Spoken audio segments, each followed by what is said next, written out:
working with clients that are tech savvy, that do want to have something that's fresh and unique, and then finding the right carrier and platforms to do that. Welcome back to another installment of the Next Gen Case Studies series. On this episode, we have Marni Hefner, who's currently the Director of Business Development at IDC WorldSource Insurance Networks, Inc. in the Workplace Solutions Division. With over 12 years of experience in the industry, Marni has a strong background in business development and group benefits consulting. She holds a BA in Political Science and Women's Studies from Western University. I'm excited to have her on the show. Marni, before we jump into things, I'd love to get a real quick background on who you are, where you came from, and how you ended up as the Director of Business at IDC. Perfect. So my name is Marni Hefner, and I'm the Director of Business Development at IDC Workplace Solutions, which is what we call in the insurance industry a managing general agency. So a lot of advisors in the individual space utilize an MGA for wholesaling purposes, back-end support. It's not often that you find an individual MGA in the insurance space also having a group insurance kind of area. So group insurance, group retirement, whole health benefits, things like that. And so we're very lucky that IDC Win has both, and have put in a lot of time and effort and resources into building up the group space, especially not only just group benefits, but group retirement, and then working with advisors within our network to put in benefit plans, retirement plans that is taking into consideration kind of all of the stakeholders that are involved in a group benefits offering, right? So it's not only the advisor, it's not only the MGA, it's not only the insurance carrier, because there's so much to choose from, or so many to choose from. It's not only the prospect or the client, but it's also the employees, making sure that they have the right tools and resources to have an effective benefit offering. So that's kind of who I am and where I come. Okay, so tell me a little bit more about the type of client that you serve. It sounds to me like it's more of like a big business to business type scenario? No, actually. So our business is less client facing, more strategic alliance with advisors who utilize our services to put in benefit plans for their customers. So our advisors utilize us for our expertise in the marketplace, trends that are going on in the marketplace, and then we have a strategic alliance with them in order to make sure that we're putting in a benefit plan for their clients that's effective. Many advisors, only know one certain type of benefits. How do I want to say it? The industry is so vast. There's so many options. There's so many insurance carriers. There's so many hidden gems and hidden value that an independent advisor may not have the time, resources, way to facilitate, put a proposal together, and have the contracts that are out in the marketplace to be able to put in an effective program. So they utilize our services in order to do that. It sounds like a pretty daunting challenge for them to overcome or for you to overcome in terms of communicating all of this kind of stuff with the people that you're looking to strategically partner with. What are you guys doing in the way of navigating that? So it's hard. I don't think anybody has a product or a service out there that's, one-stop shop kind of solution. I think that we rely heavily on from our team rely heavily on storytelling, and then of course doing proper discoveries, matching insurance carriers and their strengths and their software and what they're doing based on the sophistication of the client, right? Not all clients are in the world of digitalization. Not all clients want to be in the world of digitalization. Some are very old school, blue collar companies, old school companies that don't want to have to rely on technology. We need to make sure we're servicing them according to their needs. And then moving up the line, working with clients that are tech savvy, that do want to have something that's fresh and unique, and then finding the right carrier and platforms to do that. So we spend a lot of time researching. We've got very strategic alliances with our carrier partners. We try to make sure that we are in the loop of everything that they're doing. And so it's a give and take, and we're kind of partnering. Well, we want to make sure that we're partnering with the right carriers for the right client, right? Because not everybody is all into digitalization. Right. So how are you implementing some of these new technologies? Is it more of an internal thing, a client-facing thing, or are you kind of balancing both of those things? Well, we want to make sure that the carrier that we've selected, or that the carrier that the employer and the advisor have selected, do proper communication, proper training and support, that they have somebody dedicated to learn the systems from the carrier perspective, and that are able to navigate accordingly. So it's not our systems. We rely heavily on the insurance industry and their systems, which, some are better than others. I think everybody has a long way to go, but they are ones that we're navigating. We rely heavily on our carrier partners and utilize their strengths. But we're very big on communication. We're very big on making sure that the employees know where to go, how to get there, how to make their their needs be delivered in the best we can. So my research has got you at about 12 years in the industry. Is that true?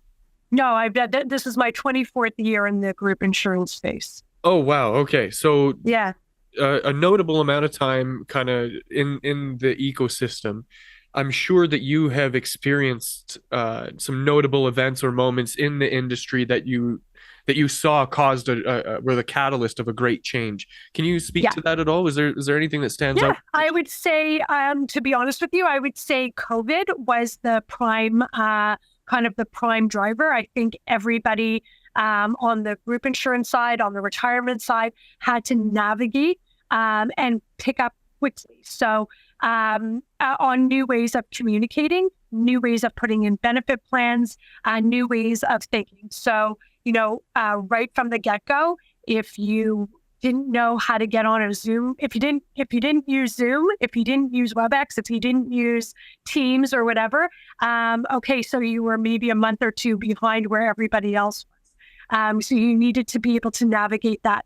Communicating instead of going in person, which a lot of advisors in the industry rely heavily on going in person with a paper proposal, had to learn very quickly and adapt to new technologies in the market to be able to sell what they're known for, but be able to communicate more effectively in that environment where it's not face-to-face, where it's where you could tell by somebody's body language if you were going to make a sale or not. If somebody was actually paying attention to you in a boardroom, having a conversation as opposed to maybe typing while you were listening, and where that disconnect is. So adapting to the new ways of communicating with clients, the new technologies that were out there, and then making presentations that, somebody who's never done that before and used to that face-to-face is going to be, it would be a challenge. Then from the carrier standpoint, adapting to an influx of call center challenges. Insurance companies during COVID suffered immensely with lack of being prepped, lack of being prepared for the influx of individuals calling in, utilizing new programs like EAP and telemedicine, or getting their claims paid. Where a claim on a health or dental claim, might take 48 hours, was taking 3 or 4 weeks to get paid because the insurance carriers were not up to speed with fast delivery. So hiring more people in their call centers, and then the turnaround times there. And I still think that there's a lot of insurance companies who are being left aside because they just were not digitally prepared, and business, from a business perspective, prepared for what COVID did. Moving then from, the good old days where an advisor could go in with an administration kit, be able to bring in actual drug cards and a booklet to all of the employees, getting employees understanding that you're going to have to download an app on your phone or use the online portal, that insurance companies aren't producing drug cards anymore, that they're not producing the actual benefit booklet that everybody was used to, and then people that were not tech savvy, not having to become tech savvy, and being able to get their claims paid online and download apps. When you implement a group, that the old way of filling out enrollment forms just isn't the way of the world anymore, and having to adapt to that change in the market, that's been hard. And I don't think everybody is there yet. And, but I do think that COVID was the single most, I guess, from a digital perspective or from a tech perspective, like the biggest challenge in the 24 years I've been doing. It seems to me, just hearing you talk about all of these different challenges, that education or communication in the form of education on all levels, right, from the top all the way down, seems to be almost a necessary. Like it's like there's a gap there. Like, what are you guys doing to implement new technologies to help offset some of these challenges?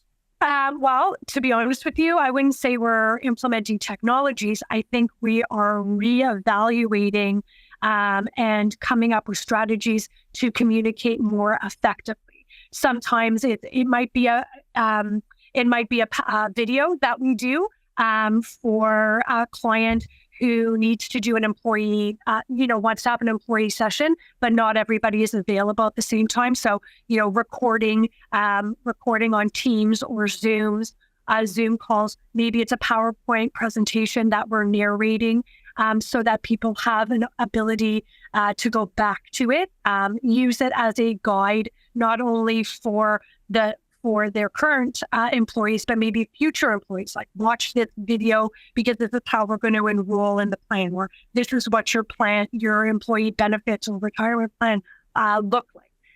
But we're finding more of the personal human touch. So having more meetings with a client on an ongoing basis, making sure that we're hitting marks in terms of communicating effectively. That might be a communication piece. It might be a minute video. It might be a pre-recorded Zoom, to get more people engaged as we are getting back into doing more face-to-face meetings. But communication is key. And it actually really depends on what the client is looking for, not necessarily strategies that we have in place, but what is good for the client. And if the client wants something that's more people-oriented, we have to make sure we have the communication pieces built for that type of communication. If the client is very digital and they can get everybody on a Zoom call, well, let's record that and make sure that we're being effective in our PowerPoint presentations or in our planning. If somebody, insists on that, face-to-face, well, let's make sure that we have the tools necessary to be able to get in there and do that. So it's just adapting, not so much from our perspective, but from a more human perspective, which is what is in the best interest of the client? What is the client's objective? What does the client want? Do you feel like this implementation of these technologies is affecting your relationships with your clients? And if so, is it a positive effect or a negative effect or just neutral? No, actually, I think that as the years go on, the insurance carriers that we work with are getting more and more savvy with their offering.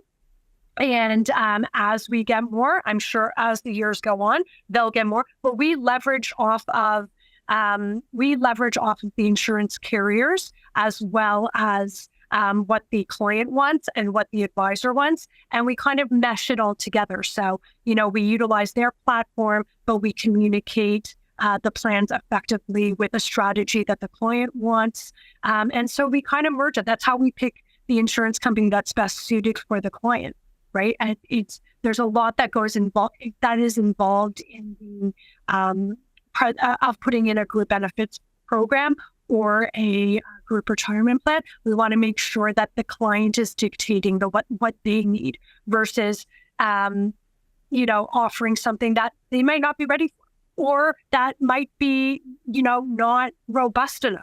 And so we work accordingly. So we've talked a lot about current client relationships, past client relationships. I'd like to kind of look a little bit in the future. What kind of creative approaches are you guys using in your marketing and customer acquisition to kind of attract people into the business? So we, our stakeholders are because I work for an MGA, managing general agency, our client is actually the advisor, right? And so we need to make sure that we are reaching advisors to bring business to us, then that we can help them put in benefit plans for their clients. So we do a lot of LinkedIn posts. We hold symposiums on a yearly basis on thought leadership, things that are important in the industry today, with not necessarily from a insurance carrier perspective. It's everybody has their secret sauce, but we are more of bringing thought leadership to the table. So we do a virtual symposium because our advisors are coast to coast. We do in-person university days and we piggyback off of our individual side of the business. So we do education sessions throughout. We host national webinars, tips and tricks on effective benefit plans, what advisors can expect from us. And now we've put boots on the ground across Canada for our advisors to be able to tap into and have, more hands-on development coast to coast. So that's what we're doing kind of right now, and what we and just getting our story out to the advisors that are in our network, and then of course across Canada. I imagine that's probably creating a bit of a strain, I guess, on the workforce in terms of just coming up with all of these different angles and ways of communicating, and then hosting these events and social media and all that kind of stuff. Are you leveraging any technology in the way of simplifying that process, or are you trying to keep things more human? Everything we do is from the human perspective. There's always something to be said about technology, but our business is from the human perspective, and we don't want to lose that. I think that's what kind of separates us out from our competitors, is that the human touch, and making sure that all of our stakeholders are brought together for the good of making sure that their clients and the employees of a benefit plan have all of the tools that they need. And so everything with us is more about the human element. I'm getting that a lot in a lot of the conversations that I'm having with people, is that this sort of rehumanization of industry. We all have a negative connotation when it comes to big corp, and especially the millennial generation kind of coming into a place of responsibility. Now we're kind of taking over the charge of all of this and realizing, like, okay, the people before us made some mistakes. We got to make some adjustments, and one of those is that we got to make the brands and the communication more more human, and that in turn is going to create this loyalty because it is such a genuine relationship with the people. And I just get a sense that you and your team are spending a lot of time fostering community. Is that true? Yeah, I would say that everything here is about, making sure that I have a tagline. It's one thing to put in a benefit plan. It's another to put in the right benefit plan.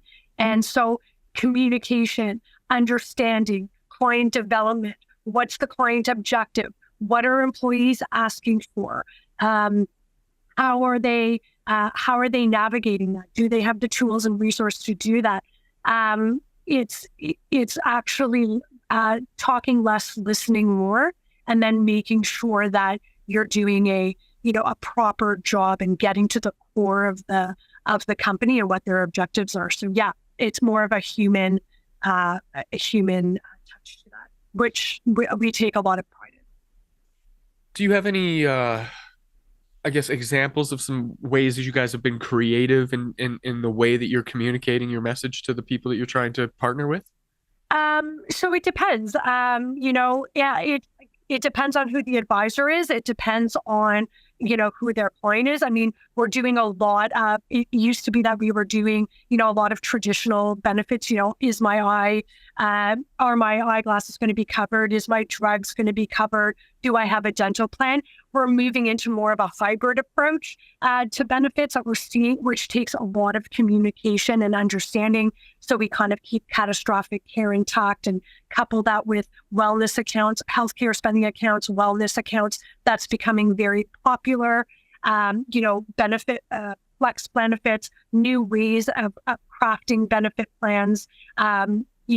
Sometimes it might just be a simple, like a simplified benefit program. Others, it might be more complex, and we're putting 2 or 3 insurance companies together.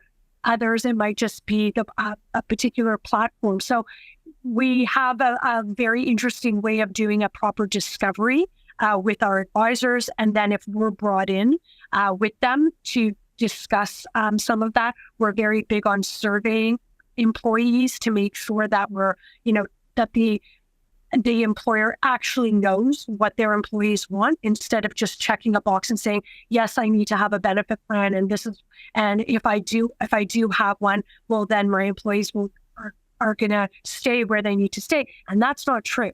If you are interviewing an employee wants to know, now it's one thing to have a benefit plan, but do you have a healthcare spending account? Do you have a wellness account? Do you have a group retirement plan? If you don't have that, they're going to probably take less money and go to a company that's more in tune with their mental health, physical health, financial health, personal well-being, than, let's say, a company who's just, maybe paying you, a couple $1,000s more and don't have those things. So understanding the marketplace and understanding who the employees are and what the objective is, that's key. And so we develop kind of discovery tools and things like that to work with our advisors to extract from the client. Wow, that's a very creative approach, and one that I've not heard, short of like these very clandestine marketing groups that talk about how if you ask your clients what they want, or your future clients what they want, they're going to give you the information you need to develop the products. And I love that you guys have taken that approach to kind of flip the script and say, you know what, we're not going to just make things and hope that it's going to be a good fit. We're going to canvas everybody that we serve and bring that information in to develop a product that's going to be a win-win-win, right? Everybody across the board is going to benefit from that. And that's something that's super powerful for you guys. Well, simply put, an advisor can go and get a group, get a client. And that might be great for the first year, but if you haven't done your job, that client may not be yours next year. So let's make sure that we're building something that's going to be stable, not only for the employees, but for you, the advisor, stable, and make sure that you keep that client for the long term. So ambitious.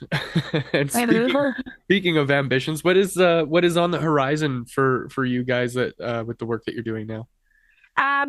Just keeping in the know, making sure we're up to date with market trends, keeping our carrier partnerships intact, telling our story, weaving a narrative, getting out there and talking about what we do and what our goals are, and then working with advisors to kind of tell that story. That's kind of what's on the horizon right now. Marni, you've been so candid and generous with your time, experience, and wisdom, and I can't tell you how much I appreciate your openness. So thank you for that. Pleasure.